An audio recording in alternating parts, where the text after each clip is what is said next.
Welcome. Thank you for joining my show, Empowering Creatives to Live Their Dreams.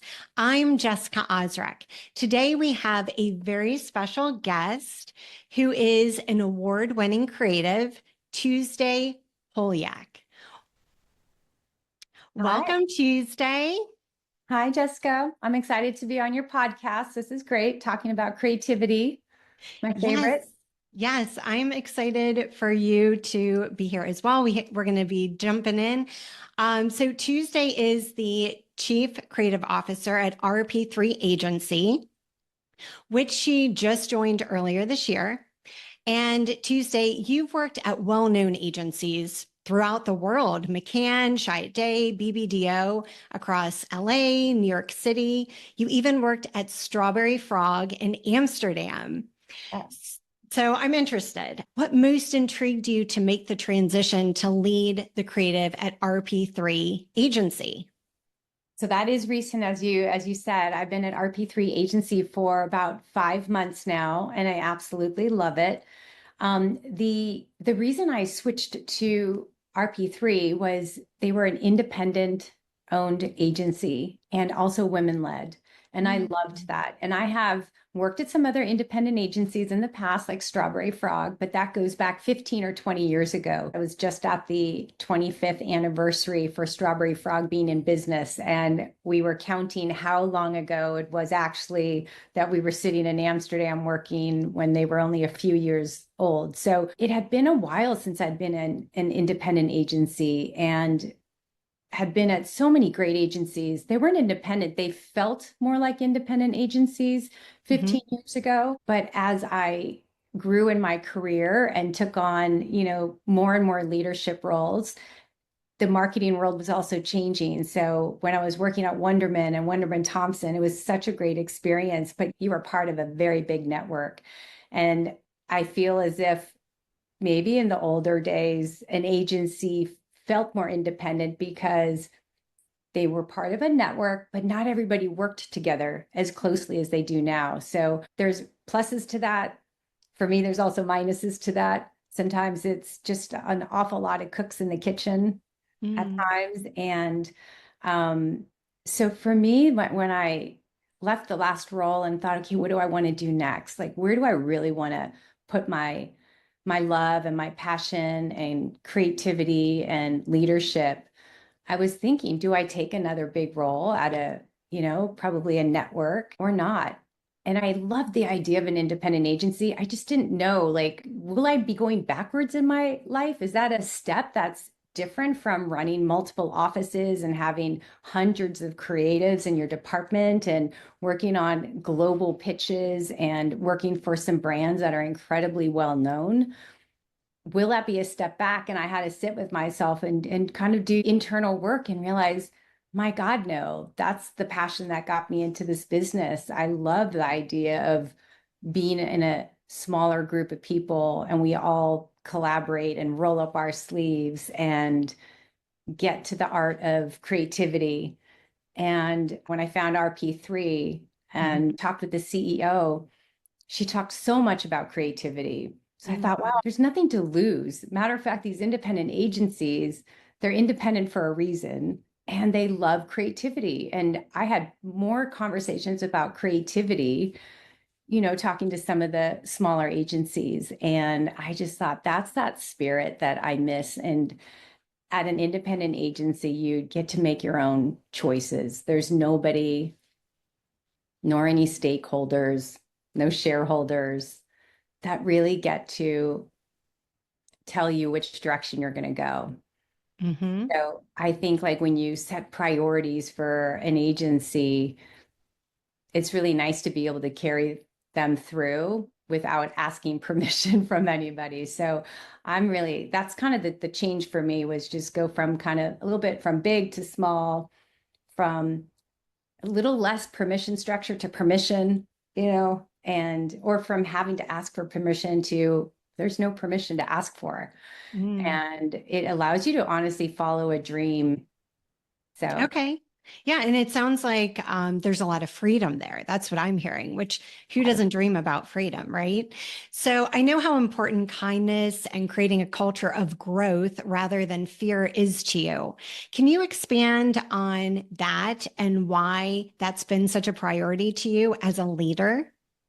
Yeah, so I was schooled in the marketing world when fear, there was a lot of fear. And they Mm. thought that that was super motivating. And there were a lot of leaders that led with fear. And it was whether fear that your ideas wouldn't be good enough or that there's fear that somebody's going to steal your idea, like there's not enough great ideas to go around, or fear that you might lose your job because you did not do something right versus go and be fearless and you're going to fail sometimes. So when I became a leader, I knew in my heart that none of that stuff fueled me. And if anything, it just created anxiety. And I believe that anxiety and fear those are the opposite of true creativity. Creativity is freedom, freedom to think and freedom to have really terrible ideas as well. And just go, oh God, did I say that out loud? And then you also realize that when you did say it out loud, somebody else picks up on something you said. Mm. And so maybe what you said wasn't great, but they go, hey, but that made me think of. And the next thing you know, you are headed into true creativity and collaboration. So as a leader, I just thought I believe in kindness. I don't believe that fear motivates. I think kindness is allows for real creativity to happen because people feel collaborative. They're going to share Mhm. their ideas, and the idea then becomes better because multiple people have weighed in on it and shared a POV and made it stronger. And so I've just always been a proponent of kind culture, and I've worked in plenty of them that weren't kind. And I thought if I can do it my way, you know, I would do it differently. So I really have. And I think in the beginning, was when I was becoming a leader, it still really wasn't what people talked about. And so I led with it and it felt different to people and they didn't quite know, does that mean we're not going to do great work? Are you going to be so kind that you're always nice and you don't actually have those hard conversations to really push creativity or to get somebody to come up with 5 more ideas? And I had to instill the trust in them through practice that no, it doesn't mean we're nice and not saying what's on our mind. It just means when you have a POV, you can say it respectfully and you don't make somebody feel bad if their idea is not the best idea in the world because it's a process of getting to great creativity. So, um, I just showed by example what a kind department can be. And I did have hundreds of creatives. And so there were hundreds of skeptical people who were like, can this be real? And is this going to work? And I watched creatives who had been holding their work to themselves, feeling like the creative department had to be separate from the other departments, like almost like we're more special than account, more special than strategy, or they're our enemy.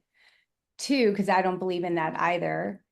All of us, it's an agency, creative Mhm. one piece. It's so important, but one piece. You need your account people to love your creative and go sell it in. And, you need your strategy to be working with you so you can get to the best insights and they really believe in your work as well. So to me, it's a team sport. And so I watched creatives who just thought it was one way, realize, oh, they can be friends with the other departments. We are friends. And I can share my work with another creative and know that they're not taking it. We all get credit for the work. And if we win one award, it's honestly everybody's award if you're on a dream team. Mhm. So I think it really just became a leadership philosophy of from I to we. And it did work and it has worked. And I watched the creatives and the whole department and the agency, we just were happier. People get happier. Yeah, I love that you took that risk to create a culture of kindness, even with, you said, 100 skeptics looking at you, Yeah. and that really allowed them to open up and blossom. and Yes. that you moved the agency from an I mentality to a we mentality. Yes. So, what inspired you to create a culture of kindness outside of looking for something different? Was there a particular moment where you decided you were going to move towards kindness? Well, if I think about who I am as a human being, I think since I was a little girl, I was always really kind, and it was just in my nature. I remember seeing kids on the playground getting bullied, and I was that one that I just was kind of fearless about it and would step in. I didn't really care about myself. I just couldn't watch somebody else being tormented or frightened. And so I've always been kind of confident in stepping forward and saying that's not really the way this should be or could be. So I think it was in my nature not really to be afraid to lead like that. Um, but I think, you know, putting it into practice in your career is different. And that I think is where I did take a little bit of a leap of faith. I'm not sure I could have done it any other way. It's not in me. One time, one time I thought I had yelled at some creatives. I don't remember what it was about. And I felt like I need to really apologize. I don't want anybody to ever feel like that. And some other creatives were in the room and they said, Tuesday, getting yelled at by you is like getting yelled at by a rainbow. Don't worry, they're fine. And I thought, okay, I still want to apologize because I didn't want to ever cross that line. But so I think my nature is probably kindness, but to really put it out there when, first of all, there are really amazing women leaders, but much fewer. There are fewer of us than men, and I think often lead a little differently. And I've never felt slighted by being a woman, so I'll put that right out there. I don't think it's ever held me back, but I entered an industry that had a boys club for sure. Luckily, I've always liked guys and I always get along with them and I can kind of be one of them. And I never asked anybody to change who they were to let me in to this club. Mhm. But I do think when you're at a certain level in your career and you think, will I be looked at as weak for being this when so many other leaders are men and they're just different. We have different philosophies or ways to get to the great work. I think that was the risk I took, but I'm not sure there was any other way for me to do it. We talk about following our dreams, Mhm. and I think my only dream was to be nice, really, like to be kind, honest but kind. So Well, it sounds like you're full of integrity, and the creative industry is lucky to have you. I hope so. I Yeah, hope us absolutely. having, yeah. So, how have you navigated the challenging landscape of the advertising industry? And what advice would you give to other creatives trying to maintain their passion and vision amongst the business side of the creative world? Ooh, that's a good one because our business is always changing. For Mhm. anybody who's thinking about coming into this business, the first thing I would say is make sure you're passionate and find out what are you really passionate about because the business is forever going to change. So you can't be so passionate about a thing that you think I will work in an agency and it will be like this and it's not like that. I've worked in this business now for almost 30 years and the transition and how many different kinds of experiences and agencies and cultures I've worked at and how the landscape has changed. It's always changing. So make sure your passion is for ideas, your passions for collaboration, your passions for coming up with something new that nobody has seen before. Your passion is for solving problems with creativity. If that's your passion, then it really doesn't matter the model that you're going to be subjected to. Now, I will say you need a backbone for lots of ideas die on the floor. That's nothing new. And that's still happening today. I can't tell you how many great ideas have never seen the light of day. And so you need to be attached to a couple of the ideas that do make it into the world and nurture them and make sure they're as great as they can be and let some of the other ones go.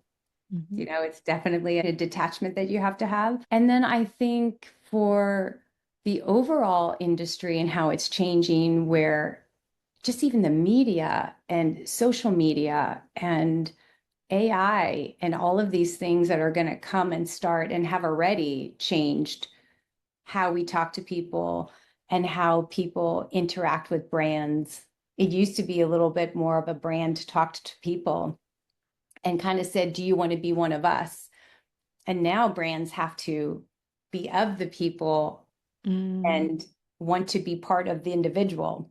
It's a very different dynamic, and that's exciting. And social media now is offering such a way to get in and meet, have your brand being expressed through influencers or individuals that can honestly talk about your brand too. So it's a whole different game. And if you're just excited about things not staying the same, this business is for you. And creativity is always going to win. It's always going to be needed. And even with AI, people say, well, creativity, it's going to replace all our jobs. I just don't believe that. I think it might change some jobs, but I don't believe it's replacing it. I think that when you think about AI and artificial intelligence and how all of the data it's pulling from are ideas that are already out there. And then I know new technology will make it seem like, well, if that idea is not out there, what would be the next idea? And so that's the data that it's pulling from. I believe that you have to add the person to AI. And so it needs to be guided. It needs to be instructed. It needs to be manipulated. You're the one that prompts what you want. And then it's a person that gets to then reiterate and iterate off of that.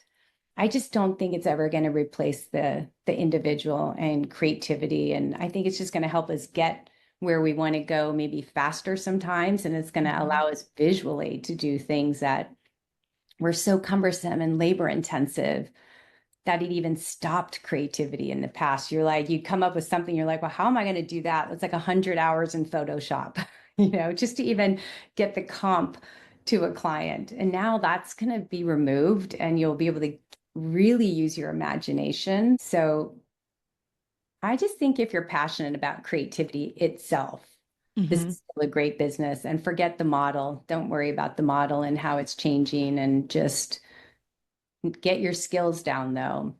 Be a thinker. And you're personally responsible to learn about AI. It's here, it's coming. So how can you leverage it and put the I in AI? And I love that. Yeah. Put the I in AI. I love that. And I agree. I think that AI is going to help us to advance as humans. So I really good points. Thank you. So can you share a time when you had to make a tough choice that went against conventional wisdom, but ultimately was the right decision for you, and outside of being kind in the culture? And what gave you the courage to follow your intuition in that situation?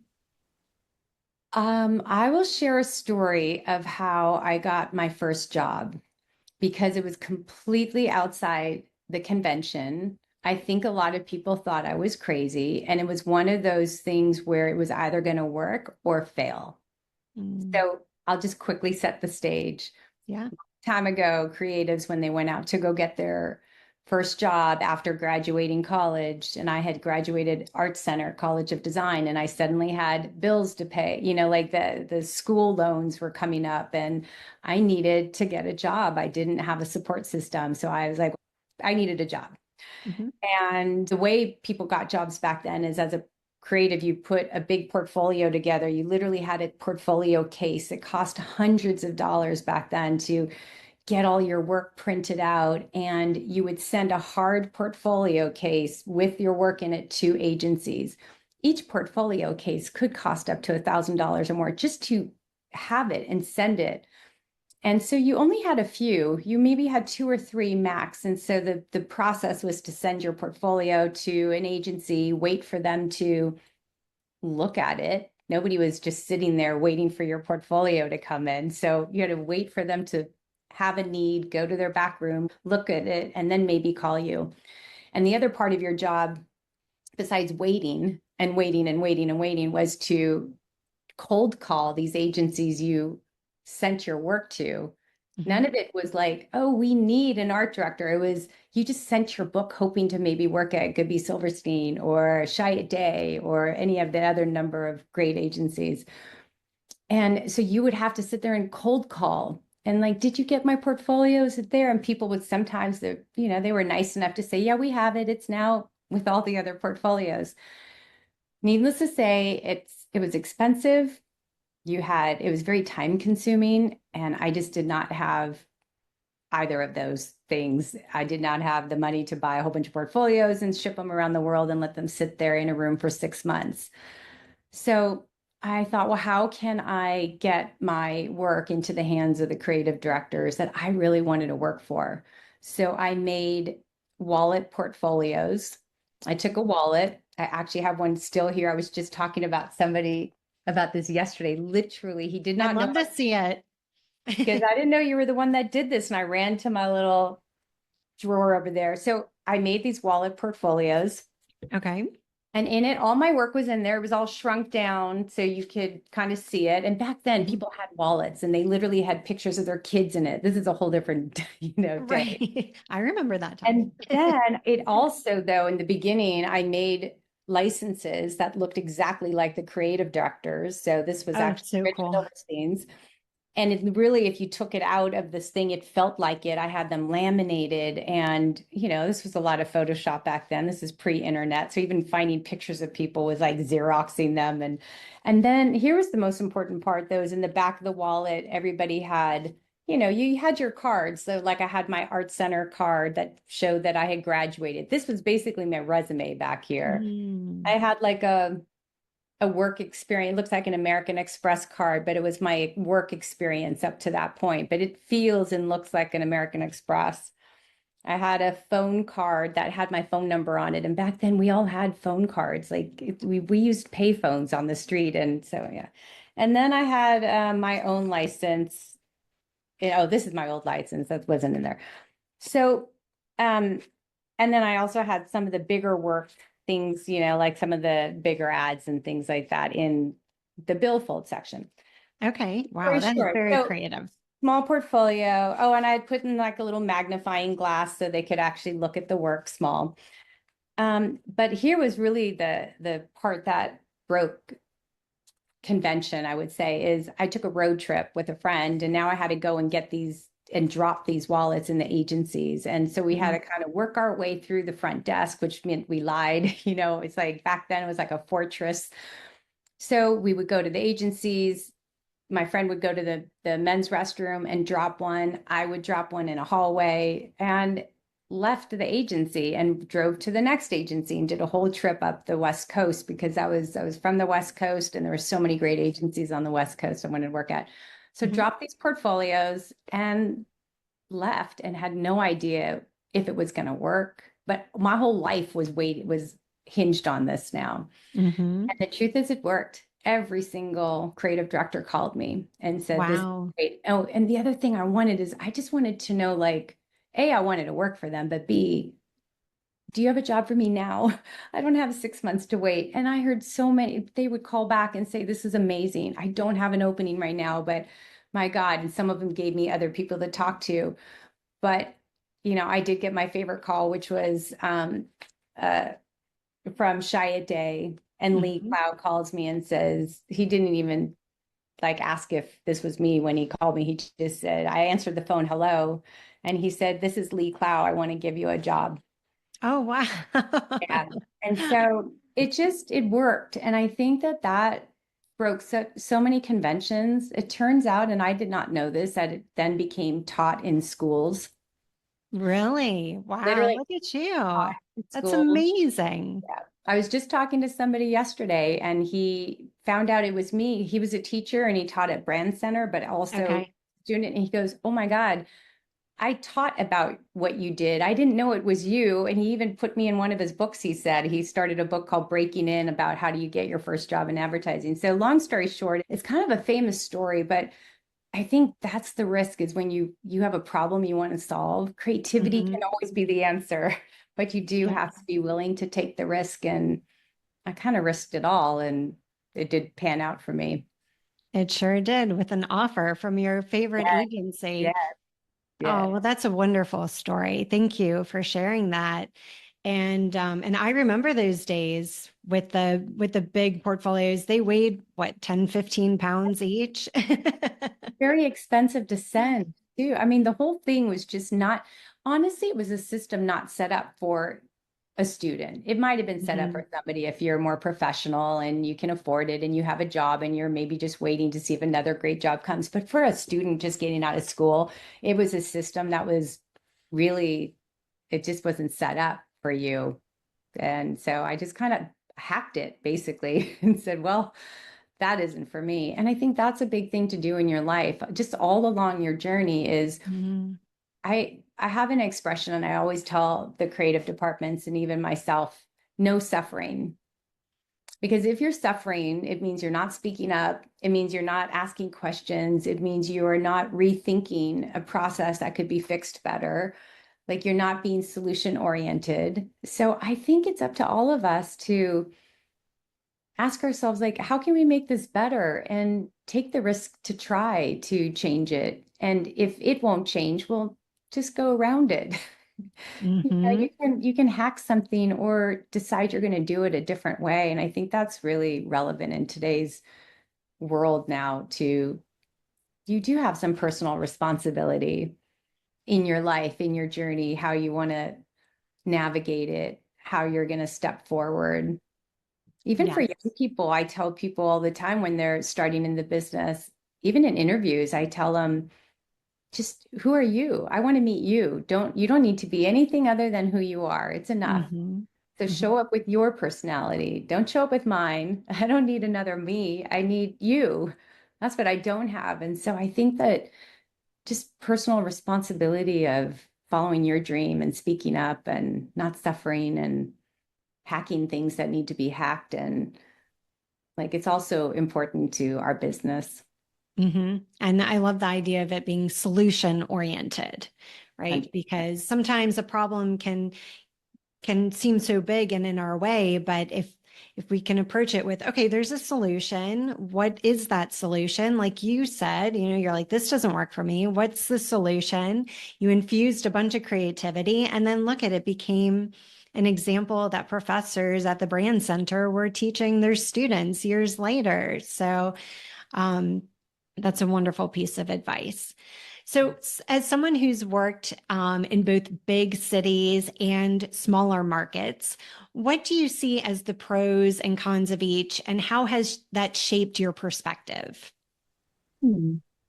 When I first moved to Virginia and I found myself in a smaller market, I think the difference I immediately thought was that I wasn't going to have access to really great talent compared to, let's say, New York, where I had been for 20 years, and LA my whole life before that. Those are talent pool hotspots. And I was pleasantly surprised. This is pre-COVID, but when I moved to Virginia, I was pretty surprised at the talent pool that I actually had. And I hate to say this, but we were all captive here. We all had moved here in the DC metro area for whatever reasons, usually family reasons, job reasons, your husband, your wife, whatever. And so I was so surprised that there were so many great creatives here. And so I got lucky when I became a leader at Wonderman and it had a DC office. I thought, oh my gosh, look at, I really do have access to great talent here. Mm. Now, what shifted though is COVID opened everything back up again, and you could be more remote. And so that became a challenge to retain top talent in DC because they could literally work for a New York shop and get paid more.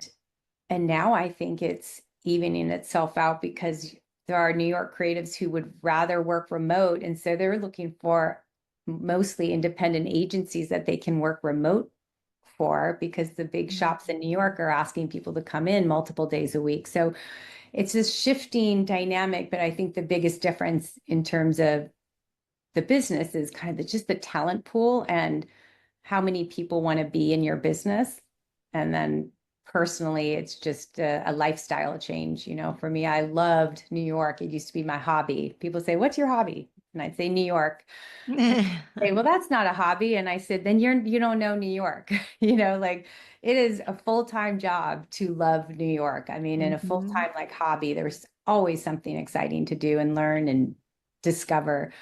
But coming here, it's suddenly more nature and land and a different kind of pace. And I know my neighbors, even though in New York, my neighbor was in the apartment next door and above me and below me. And here I know my neighbors who are down the street. And so it's just a lifestyle change. And I think everybody throughout their whole life gets to choose where they want to be. And I think creativity wise, we're pretty lucky now that you can be anywhere and you will find good talent. Mhm. Cost is sometimes the only thing, you can't. New Yorkers make more money. It's a given. Mhm. Can't Yep. pay New York salaries if you're in a smaller market, but yeah, I think it's opportunity all around, whether you're big city or small. Okay. No, great. And I love that, we both spend time in New York. Yeah. I was there for a couple of decades too, New York, Jersey area. And then now we're both in Virginia. You're in Northern Virginia. I'm in Richmond, and I experienced the same thing too, with recruiting and tapping into the network here to get to know local agencies and talent and the market here, which is actually growing. And a lot of people from New York and New Jersey are moving down here, which is really fun to see. Yes, I hope more come. Yes, me too. Absolutely. So, how have you balanced the demands of agency life with your personal life and priorities? You touched on the lifestyle, and it changes and evolves, right? But what advice would you give to other creatives trying to maintain a healthy work-life balance? It is so important to do that. I think you Mhm. have to be very proactive.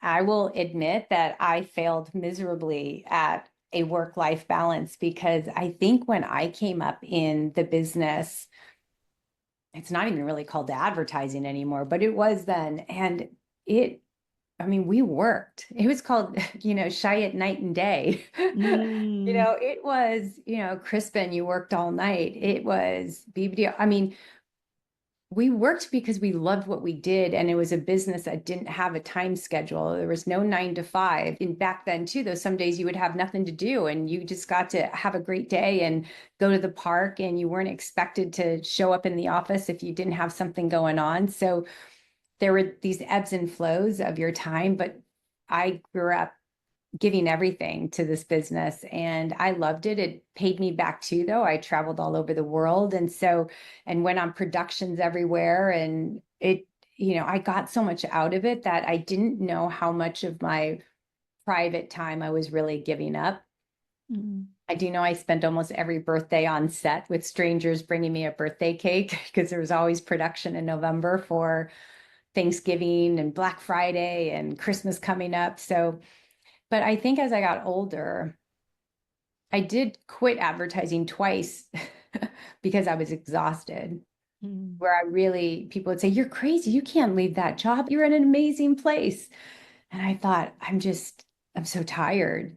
And it didn't add up how much I was fueling the exhaustion. I just thought I had to quit advertising to get any space because there were always pitches, and the higher you go, the more you're in all the pitches, and it just kind of felt endless. So I have to admit, I quit twice and thought I'm never going back in. And of course, 5 months later, you think, no, I want back in. Like it's my life too. So I would tell myself I'm going to go back in and I'm going to try to carve out some personal time. And I did get better and better at it. And now the older I get, I try to tell people, don't do what I did. You don't need to give your whole life to a business. Um, I also think that when you love what you do, you'll find yourself thinking about it on the weekend anyways. You're thinking about it because you're excited to think about that idea. So it'll come to you. You could be at your kid's soccer game and you're like, oh my God, I just thought of something. And to trust that versus staying home from the soccer game behind your computer thinking, I got to think about an idea. So that's one thing, is to kind of, when you love it, it's okay if thoughts come in on the weekend or nighttime. Um, mhm, but I think the other thing, though, is to truly know that you're going to have better ideas and you're going to be a better worker when you take time off and rest and sleep and enjoy other things. And luckily, this is a business of culture. And so you're supposed to be out there experiencing culture so you could bring it to your job. You're supposed to be going to museums and meeting friends and understanding how people's points of view change and what's happening in the world. So I would tell people, don't do honestly what I did, which was burn myself out twice. And you don't have to spend your whole life getting to the point where you can know that it helps your job to take some time, be yourself, have your family. Yeah. No, and you, oh, were you going to say I something? just said run amok. Like it's so good to just do nothing, you know, run around and let life take you for a day. Especially when you're in New York, right? You just Yeah. never know what you're going to stumble upon. Yes, those were my favorite days. Walk out the door and the whole day would unfold right in front of you. hmm Yes, I remember too. So you mentioned it's important to rest. Yes. And one of the things that I do as a dream builder coach and life mastery consultant is help people to calibrate their vibration. And one of the ways is to do a breathing technique so that one can move from fight or flight mode to rest, digest, and create mode. Oh, I love that. And I think that's what you're really talking about is that you can be in that do mode, right? And there's something that's honorable about working hard. But I love that work hard, play hard mentality, and play hard can be also resting. And it's very true that when we get in that more relaxed mode, ideas can start flowing Yeah. because we're not gripping life so tightly. Yes. And that's why we get those ideas that come to us when we're at our kids' soccer game or just about to fall asleep at night. So Yes. thank you for touching on that. I love that. It's really trust too, trust that things will come. But, you know, you said, I love this whole idea of, you know, work, work, work, and then rest because I mean, this is nothing new, but we're human beings, Yes. beings. We're not human doers, and that's Mhm. purposeful. And we're not Yes. supposed to be human doers. But while you're being, you'll be amazed at how much can actually kind of get done. You know, like the more important things rise and you get those ideas, or, you know, I think you dreaming and imagination are so critical to our lives and to our happiness and to this business. And that doesn't happen when you are doing your to-do list. You are not dreaming and you are not imagining anything. So if you can just literally stop and dream, when was the last time you asked yourself, what are my dreams? Do I have any new dreams? Or when you Mhm. just sat there and imagine, you know, like let your imagination go because you're on a lounge chair under the sun and the sun's hitting your face and it feels so good. And you just go in that dreamy state and you start imagining. I'm like, we used to do that as kids. And I think as adults, we have to do that. Like it's, I think peace of mind is in there. And I think, like you said, that rest and recovery, but it's really where creativity lies too for your own life. Mhm. We Yeah. talked a little bit before about like if there's a mountain or if there's a challenge, you think you want to solve that challenge, but sometimes you just need to be quiet enough to hear your intuition say, walk around it. Mhm. Don't take the mountain down, just go over here. But if Mhm. you never took that time to just hear and be, you would spend how much time trying to change the mountain, you know? And sometimes that's not the answer. That's not the solution. Mhm. So, and I, you know, we're talking about weekend time and night time and protecting those personal spaces, but and I want to get better at this. I'm literally going to make this maybe my goal is I think during the day to do that multiple times a day while we're working, take 5 minutes, Mhm. a couple times a day and just be completely still. I think Right. most likely everything you did the rest of the day would have a different focus and um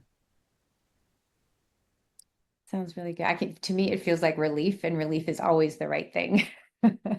It's one of the things that is helpful is having that time in the morning to meditate, Yeah. right? And that's that quiet stillness because Yeah. it sets that it gives you space to set an intention for the day, but also to hear that inner voice that wants to guide each of us, as long as we can give space for it so that we Yeah. can hear it. Yeah. So, I'd love to hear, how have you seen your definition of living your dream evolve over the course of your career? And what advice would you give to others on staying true to their evolving dream, right? Because it's a living, breathing organism, essentially. Yeah. Yeah. I love that question. And it's, what we were just talking about, asking yourself what your dreams are. You can't live your dream until you ask, what is my dream? And I have lived multiple dreams in the same career. My dream when I was younger was to travel and meet people. And I loved documentaries. I loved writing. I loved art. I loved people. I loved their story. I wanted to talk for 5 hours to somebody. I wanted to interview them. My dream was to just get involved in their life and understand it and to live and see the world. And the business gave me that. And so I was absolutely living that dream through work. It'd be nice if we didn't feel like we had to separate our lives, our personal lives from our work as much as we sometimes feel we have to. But then Hmm. that transitioned into a different dream, and now I'm living a very different dream in a totally different part of the country.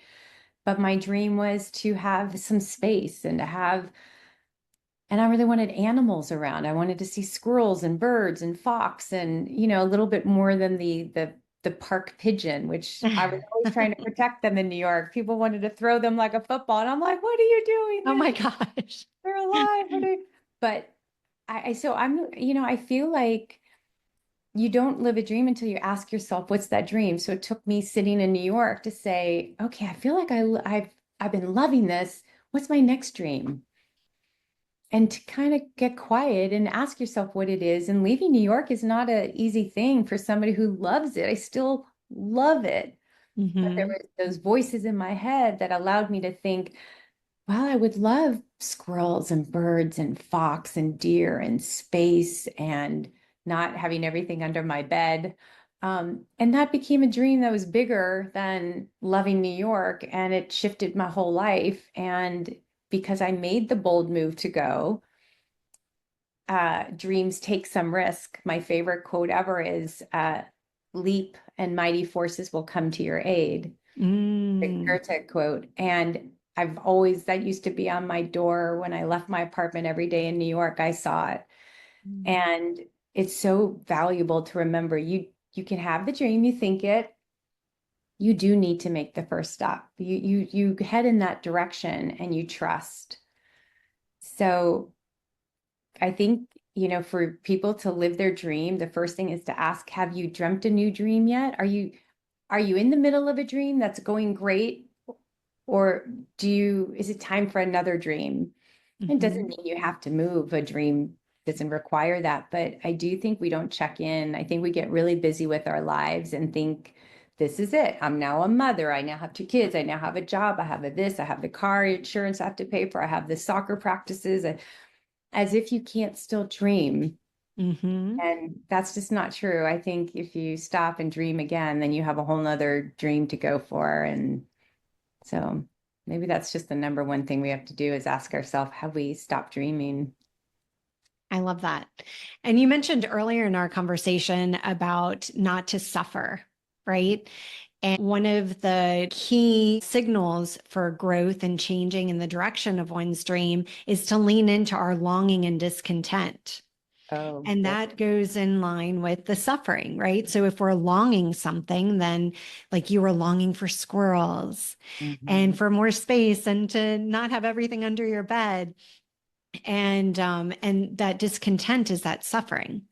Yeah. So those are two signals that can help really steer ourselves in a direction of our life that we can love, that we can create to love. So, in your opinion, what are some of the most common mental, emotional blocks that creatives face?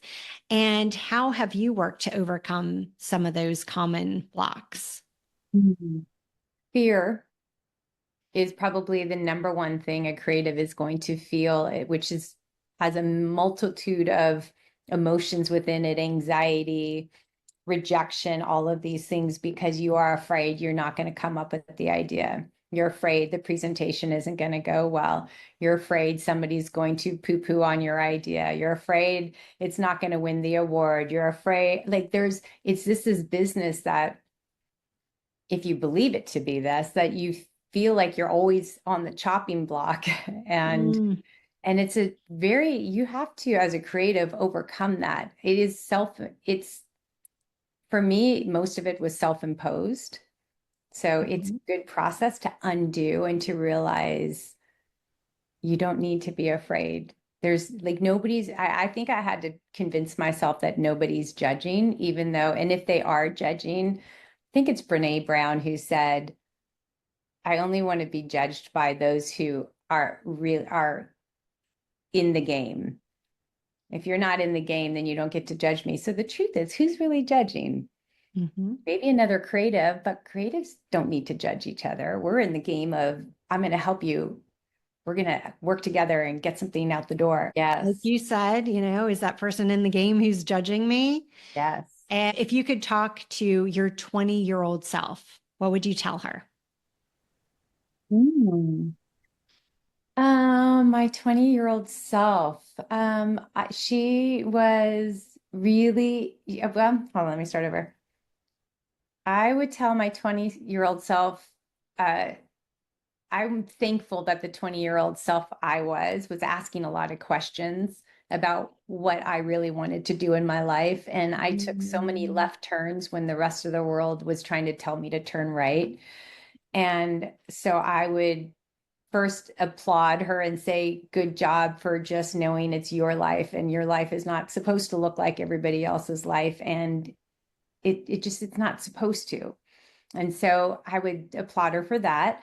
And then I would probably would tell her to have taken a little bit more time for herself, like, and not burnt out. I mean, those are exhausting years when you finally quit something you love because you're so fried. mm, That's self-imposed at some point. Other people weren't quitting. That was, my own making. So I would tell her to go on the ride she went on, make the bold moves. I always say yes, and then you can always say no later, but move to Amsterdam, move to New York, take the job here. I remember doing a first TV shoot and nobody knew I'd never done TV.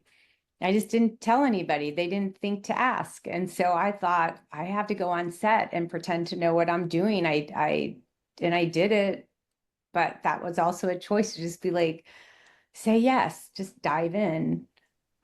So I would tell her to take some more personal time, but to mhm. keep saying yes, yes, yes.